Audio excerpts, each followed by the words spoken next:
오늘 함께 나눌 말씀은 레위기 16장 1절 2절 말씀입니다. 아론의 두 아들이 주 앞에 헌물을 드리다가 죽은 뒤에 주께서 모세에게 말씀하시니라. 주께서 모세에게 이르시되 내 형 아론에게 말하여 그가 아무 때나 성소 안으로 휘장 안쪽에 궤 위에 있는 극률의 자리 앞에 들어오지 말게 하라. 그리하여야 그가 죽지 아니하리니 이는 내가 구름 가운데서 극률의 자리 위에 나타날 것이기 때문이니라. 아멘. 오늘 저는 레위기 16장 1절 2절을 본문으로 하나님의 방법대로라는 제목의 하나님 말씀을 나누겠습니다. 오늘 본문은 아론의 두 아들이 하나님께 헌물을 드리다가 죽었다는 말씀으로 시작합니다. 아론의 두 아들인 나답과 아비후는 하나님께 분향할 때 하나님 말씀대로 하지 않고 다른 불을 드렸다가 그 자리에서 즉사했습니다. 그리고 이 사건은 아버지 아론이나 이스라엘 백성 모두에게 큰 충격을 주었습니다.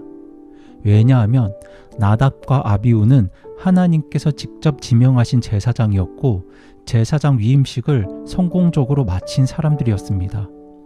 그런 그들이 분향할 때 번제단의 불을 사용하지 않고 다른 불을 사용했다고 해서 그 자리에서 즉사한 것입니다.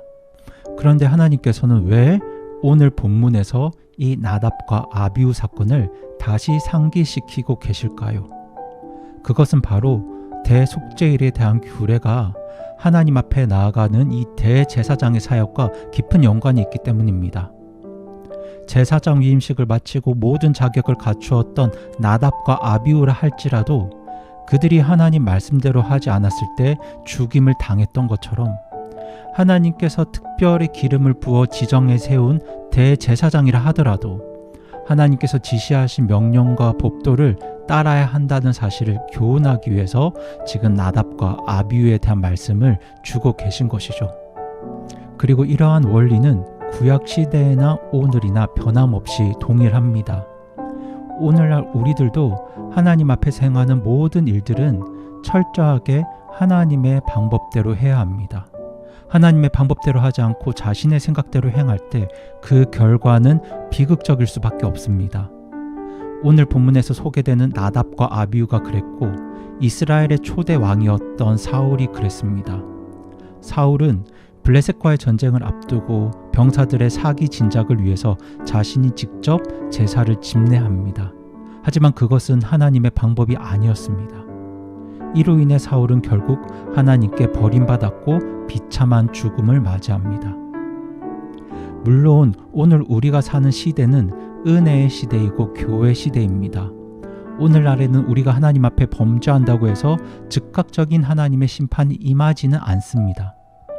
하지만 그럼에도 불구하고 우리가 하나님의 방법을 따르지 않고 내 방법과 나의 뜻대로 하나님을 섬기려고 할 때 우리 하나님은 우리를 향해 진노하십니다. 우리가 정말 하나님의 일을 하기를 원한다면, 하나님의 일을 하고자 한다면 그것이 큰 일이든 작은 일이든 우리는 하나님의 뜻과 방법대로 주님의 일들을 이루어 가야 합니다. 그리고 오늘 본문 2절에는 그 대제사장을 향한 하나님의 뜻과 원리와 방법이 제시되어 있죠. 2절을 보면 하나님께서 지성소의 극률의 자리 앞에 아무 때나 들어오지 말라고 하십니다. 여기서 극률의 자리는 언약궤를 덮고 있는 그 덮개를 말합니다. 이스라엘의 대제사장이라고 할지라도 극률의 자리가 있는, 그러니까 언약궤가 있는 지성소에 함부로 들어오게 되면 죽게 될 것이라고 경고하십니다. 이 말씀처럼 구약 시대에는 누구도 지성소 안에 함부로 들어갈 수 없었습니다. 오직 1년에 단 한 차례 대속죄일 날만 대제사장이 제물의 피를 가지고 그 지성소 안으로 들어갈 수 있었습니다. 이것은 비록 이스라엘 백성들이 하나님의 선택받은 민족임에도 불구하고 그들이 하나님과 깊고 친밀한 교제를 나눌 수 없었다는 사실을 우리에게 잘 보여줍니다. 그렇다면 무엇이 사람들로 하여금 하나님과의 친밀하고 깊은 교제를 나누지 못하게 하였을까요? 그것은 바로 죄입니다. 사람은 죄로 인해 하나님 앞에 나아갈 수 없었습니다. 하나님은 거룩하시고 완전한 분으로 죄로 부정해진 존재와는 절대로 가까이 하실 수 없기 때문입니다. 만약 죄로 부정해진 사람이 하나님 앞에 나아간다면 그 사람은 하나님의 거룩하심을 침해한 대가로 그 자리에서 바로 죽게 될 것입니다.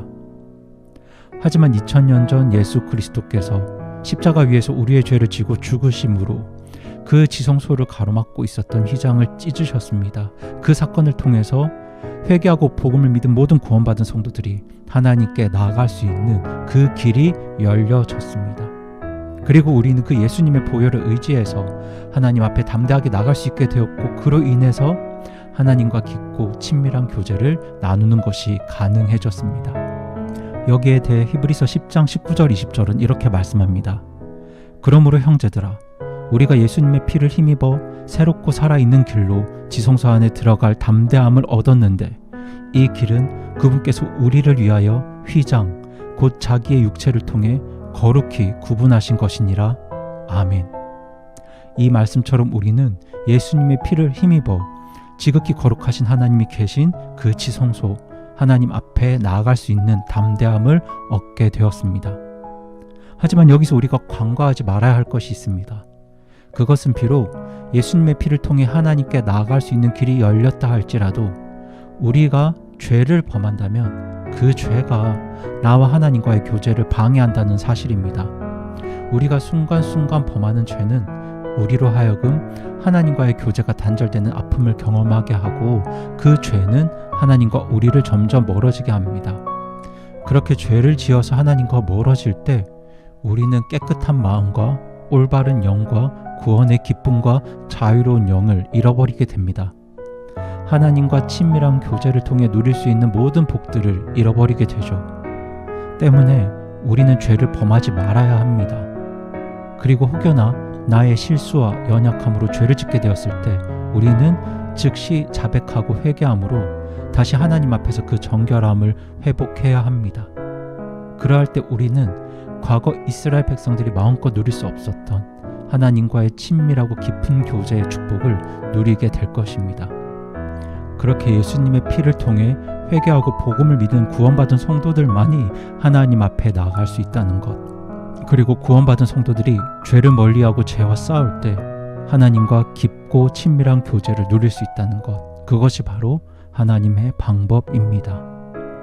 오늘 말씀을 듣는 모든 성도분들이 그렇게 구원받은 자로서, 그리고 죄를 멀리하고 죄와 싸우는 자로서 하나님과 깊고 친밀한 교제를 누리길 바라고, 그 교제를 통해서 하나님만이 주실 수 있는 놀라운 복과 은혜가 오늘 하루 우리 모든 성도분들의 삶에 풍성히 임하길 간절히 소원합니다.